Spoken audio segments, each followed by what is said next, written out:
last year we brought you Nick and his Skyline R32 GTR. It seems the horsepower wars are strong in his circle of friends, so today Alex brought along his 600 wheel horsepower Supra to continue their friendly rivalry of Japanese classics.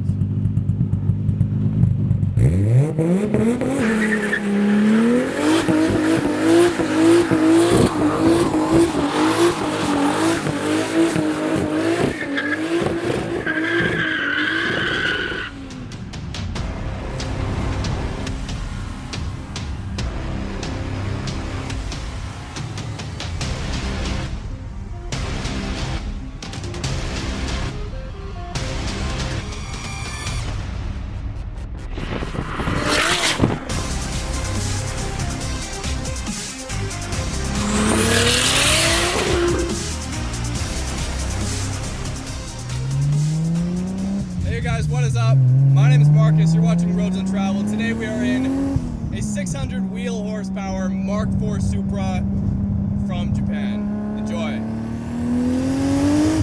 Back from the dead.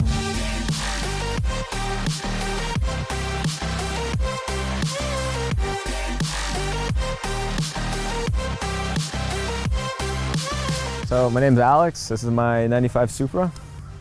I got really lucky, I bought the car fully stock exhaust, everything, and drove it all the way from Victoria down to Maple Ridge. It was really weird driving a fully stock Supra. I mean, the drivability and just the way the car actually drove it in stock form, it was incredible. It was actually a really good car. Yeah, I drove around like that for a couple weeks and until the ceramic twins started blowing blue, and then we went single. What Alex has done with this build is basically build what he believes to be the ultimate street car. Quick spooling, plenty of power to be exciting all the time, and just a great looking stance. So 600 at the wheels, we'll roll onto it, give it a little bit of gas, and it's fast. I mean, that was about half throttle. Boost comes on extremely strong before 4,000 RPM. Drivability, and a quick spooling turbo is drivability at its finest, so really enjoyable. 3 and boost. Blew the tires off. 3rd.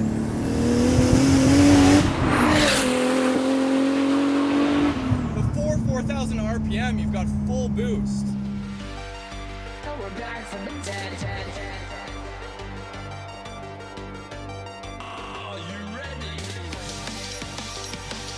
It's a stock motor, stock cams. Pretty much all I did was single turbo, BorgWarner S362.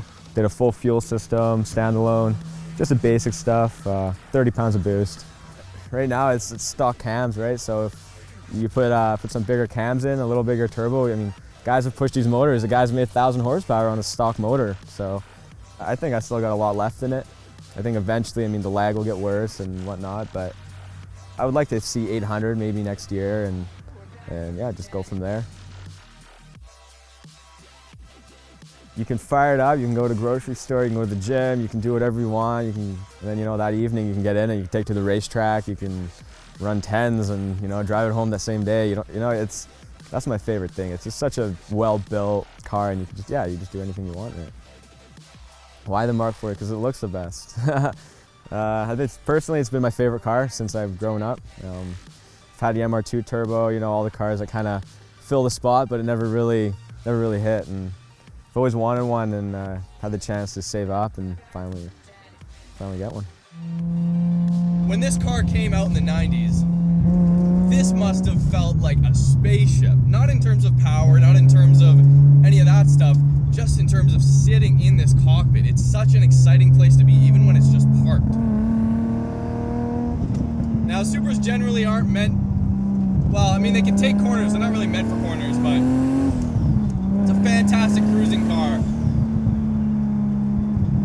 Long sweepers, that's what the Supra loves. Straights and long sweepers. That's why I say it's the perfect road trip car.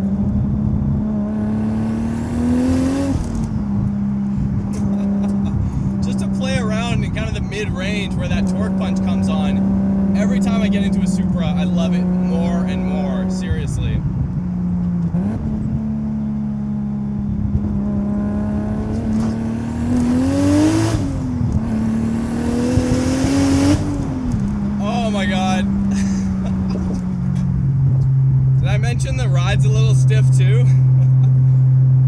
You get a little bit of sacrifice when you go for a slightly lowered look. The car looks killer, but no rub so far. That's the bottom line, no rub.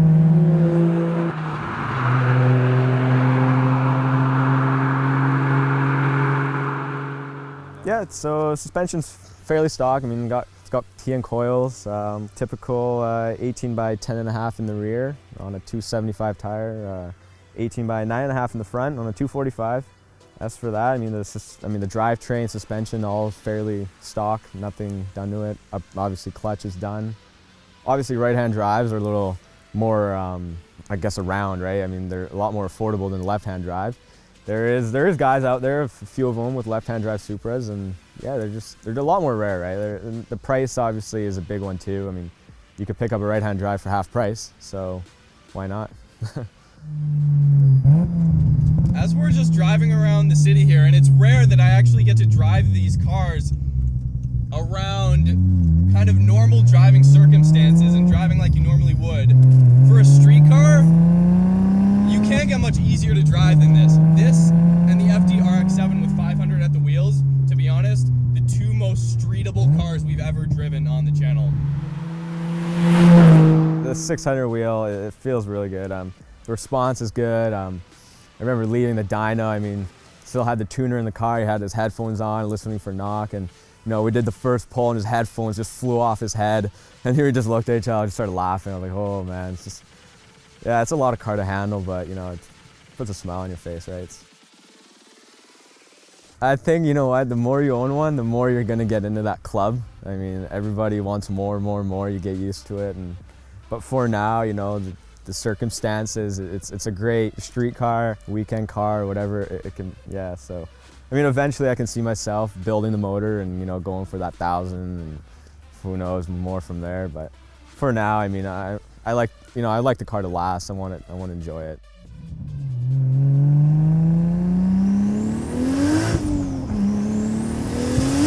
Third's gone. Holy shit. I can't even tell you what the speedo's read there, but I'm speechless right now. That's an adrenaline rush. Oh my god, I can't even talk right now. This is an angry car, Alex. You have done well, my friend. It's a nasty car. Seriously though, for a street car, this is a perfect amount of power for a Mk4 Supra. Nick, if you're watching this, we're gonna have a little rivalry showdown with you and your R32 GTR. These cars are very closely matched. Very different cars, but very closely matched.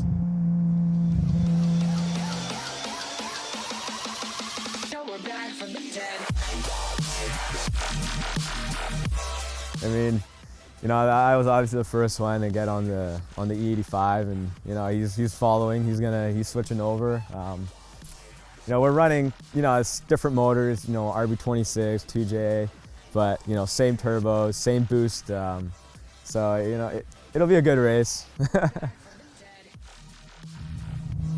Chassis feels tight too. There's no, I mean, there's a few rattles here and there, but you're gonna get that with a 25-year-old car. But as far as the chassis, it feels great shape, super tight. Everything does exactly what you want it to. Supras have just too much potential from the stock bottom end. The 2JZ, it's just unbelievable that you can get 600 plus wheel horsepower out of a stock bottom end. All you gotta do is convert it to single turbo, get a bunch of supporting mods, crank up the boost, maybe run E85 like Alex is doing, and you've got yourself an insane street car that you will scare your friends in for a long time to come.